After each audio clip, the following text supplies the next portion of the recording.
قابل لعنت قرار دیا، اور فرمایا کہ ایسی چیزیں جب کسی قوم کے اندر آ جاتی ہیں تو وہ قوم ہلاک ہو جاتی ہے۔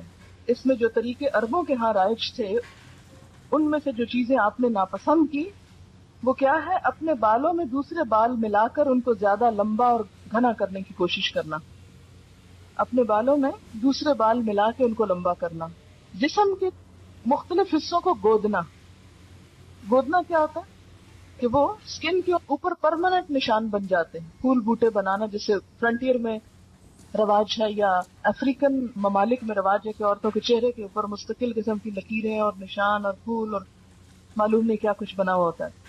پھر اسی طرح مصنوعی تل بنانا، عربوں کے ہاں یہ رواج تھا کہ کہیں پر کالا سرما لگا کے گال پہ یا ٹھوڑی پہ یا کہیں بھی، یہ ہمارے ہاں بھی یہ رواج موجود ہے، خوبصورت لگنے کے لیے، یہ اٹریکٹیو ہوتے ہیں نا تل اگر کسی مخصوص جگہ پر، تو اس سے بھی روکا گیا کیونکہ وہ جسم کا حصہ نہیں۔ پھر اسی طرح بال اکھاڑ کر بھووں کی خاص وضع بنانا، بھووں کی شیپ بنانا، دانتوں کو گھس گھس کر باریک بنانا، یا دانتوں کے درمیان مصنوعی خلا پیدا کرنا، یعنی دانت کھلے کرنا خوبصورت لگنے کے لیے، یا زعفران یا ورس وغیرہ کے مصنوعی ابٹنے مل کر چہرے پر مصنوعی رنگ پیدا کرنا۔ زعفران جو پیلا رنگ ہوتا ہے، یعنی بالکل ایک مصنوعی اور ہی رنگ نظر آ رہا ہے، لیکن اس کے علاوہ باقی چیزوں کی اجازت۔ اس میں آپ دیکھیں کہ کوئی بھی ایسا کام کرنا کہ جس سے ایک دھوکہ ہو، انسان ہو کچھ اور بالکل کچھ اور نظر آئے اور دوسرا انسان اس کو اصل سمجھنے لگے، یہ چیز تو منع ہے۔ لیکن کچھ چیزیں ایسی ہیں جیسے سرما لگا رہے ہیں آپ، تو سب کو پتا یہ سرما ہے، اور آنکھ کے اندر جو کچھ وہ نظر آ رہا ہے نا کالا کالا، اور اگر تھوڑا باہر بھی نکال لیے تو کوئی حرج نہیں، تو وہ سرما ہی ہے۔ اسی طرح اگر آپ لپسٹک لگا رہے ہیں تو سب کو پتا کہ یہ ہونٹ کا رنگ نہیں ہے، یہ اوپر لال رنگ لگا ہوا ہے، تو اس میں جو بھی دیکھ رہا ہے وہ خوبصورت تو لگ رہا ہے انسان، لیکن دھوکے کا اندیشہ نہیں ہے اس میں۔ وہ جو اپتن مل کے رنگ پیلا کر لینا یا سکن کا کلر بدل دینا جو ہے، وہ دھوکے کی کیفیت ہے، کیونکہ اصل چیز بالکل ہی نیچے سے چھپ گئی ہے۔ اسی لیے ایسا نیچرل میک اپ تو اجازت ہے کہ جس میں انسان ذرا نکھار پیدا کر لے، اس کی اوریجنل کچھ نہ کچھ چیز نظر آ رہی، لیکن وہ کہ جو بالکل ایک نئی چیز بنا کے رکھ دے، جیسے ہمارے ہاں عموماً بیوٹی پارلرز پر جب دلہنیں تیار ہوتی ہیں تو اصل نہ کھال نظر آتی ہے، نہ بال نظر آتا ہے، کچھ بھی نہیں، بالکل ایک نئی مخلوق نظر آتی، اور جب شوہر ان کو اس روپ میں دیکھتا ہے تو ایکسپیکٹ کرتا ہے کہ بیوی ایسی ہو۔ تو اس لیے دلہنوں کو بھی ایسا سنگھار کرنے سے روکا گیا ہے کہ جو بالکل آرٹیفیشل قسم کا، کوئی بھی پرماننٹ نقش و نگار جیسے وہ گودنا اور گدوانا جس کو کہتے ہیں، یا آرٹیفیشل اتنی کلر کوٹنگ کہ اصل سکن کا پتہ ہی نہ، یا اسی طرح بھووں کی اصل شیپ کو بدل کر کچھ سے کچھ یا ساری اتار کے تو اپنی مرضی سے پینسل لگا کے ایک نئی شیپ دینا، یہ سب اس میں آ جاتا ہے۔ ہاں بھویں مثلاً یہاں سے دو جڑی ہوئی ہیں، تو اب یہ کیا ہے کہ یہ ایک اوریجنل عورت کی شکل نہیں ہوتی، ایک بیماری آپ کہہ سکتے ہیں۔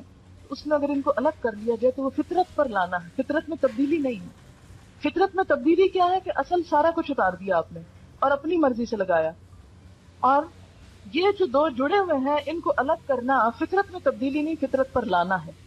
تو یہ ایک اصول کے طور پر سمجھ لیں کہ کوئی بھی ایسی چیز جو فطرت پر لانے میں مدد دے رہی ہے، اگرچہ وہ کچھ چینج کا تقاضا کر رہی ہے تو کوئی حرج نہیں، لیکن اگر وہ اللہ کی ساخت، جیسے فَلَا يُغَيِّرُنَّ خَلْقَ اللَّهِ میں پیچھے آپ پڑ چکے ہیں، اللہ کی ساخت تو بدل رہی ہے تو وہ درست نہیں۔ یہ چیزیں اس لیے روکی گئی کہ یہ انسان کی صحت کے لیے بھی نقصان دہ ہیں۔ آپ دیکھیں نا اپنے بالوں میں دوسرے کسی مردے کے بال وہ کاٹ کے لے آئے اور لگا دیے آپ نے، تو وہ ایک ہو سکتا کہ آپ کے اور اس کی جو جسم کی بیماریاں ہیں یا اور چیزیں ہیں ان میں کچھ فرق ہو تو وہ دوسرے کے بالوں سے ٹرانسفر ہو کر آپ کے اندر چلے جائیں، یا سب سے بڑی بات یہ کہ دھوکہ دینا منع ہے، کہ کوئی سمجھے کہ یہ اس کے اپنے بال ہیں اور اپنے ہیں نہیں۔ تو یہ ساری چیزیں جو ہیں جو دھوکہ دہی میں آئے، فطرت کو بدلنے میں آئے، اللہ کی ساخت بدلنے میں آئے، وہ چیزیں درست نہیں ہیں۔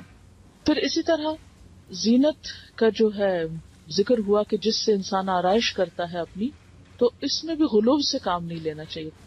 اب یہاں سے کوئی یہ نہ سمجھے کہ قرآن تو کہتا ہے بیوٹیفائی کرو اپنے آپ کو، لہذا جس طرح چاہو کرو، یہ معنی نہیں ہے اس کا، کیونکہ بیوٹیفیکیشن میں بھی اللہ تعالیٰ نے اور اس کے رسول صلی اللہ علیہ وسلم نے کچھ حدود مقرر کی ہیں۔ مثلا حدیث میں آتا ہے لعن الرسول علیہ الصلاۃ والسلام الواشمۃ والمستوشمۃ والواشرۃ والمستوشرۃ، رسول اللہ صلی اللہ علیہ وسلم نے لعنت فرمائی ہے گودنے والی پر، گودوانے والی پر، دانتوں کو نوکدار بنانے والی پر، اور اس پر جو دانتوں کو نوکدار بنوائے. یعنی ایسا طریقہ اختیار کرنا کہ جو پرماننٹ میک اپ کی قسمیں ہوتی ہیں، کہ مثلاً یعنی ٹیٹوز جس کو کہتے ہیں، تو ٹیٹوز صرف بلو کلر کے نہیں یا بلیک نہیں ہوتے، بلکہ اب میک اپ کی غرض سے بھی استعمال ہو رہے ہیں، اس سے بھی منع کیا گیا ہے. یعنی گودنا جو ہے وہ اس میں شامل ہوتا ہے. اور اسی طرح جو دوسری چیز ہے دانتوں کو نوکدار بنوانا، یہ اس دور میں لوگ کیا کرتے تھے، گھسا گھسا کے دانتوں کی شیپ فرق کر لیتے تھے. بریسز لگانا نہیں مراد، وہ تو اس میں تو ٹریٹمنٹ بھی ہوتی ہے نا، لیکن ایسی بیوٹیفیکیشن کہ جس سے خلق میں تبدیلی ہو جائے.